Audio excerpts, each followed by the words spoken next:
I want to move on to the police funding settlement. You said that was the point, that you knew the new Met for London strategy of having an open front counter in every borough wouldn't work.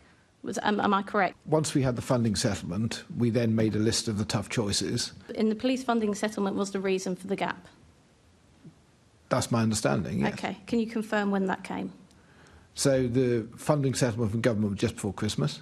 Deputy Mayor, can you confirm which political party was in government at that time? The Labour government of last year gave a record number of funding to... Sorry, you've just heard the Assistant Commissioner confirm that that was the point at which there was a funding gap in the Met for London, and that is the reason why we are closing police stations today. Now, the Mayor told us, with a Labour government and the wind in his sails, that things would be so much better for Londoners. But we have just had it identified by the Assistant Commissioner that the reason for this gap is because of the Labour government previous to Christmas and their police settlement. Now we have a gap of £7 million, which means that we are closing these police stations. The Conservative group were the only group on this assembly that put forward a budget amendment to put an extra £122 million into the Met.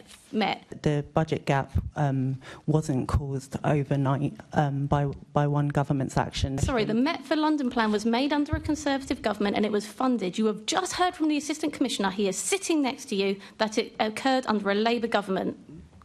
When are you going to take some culpability for your mayor and your government?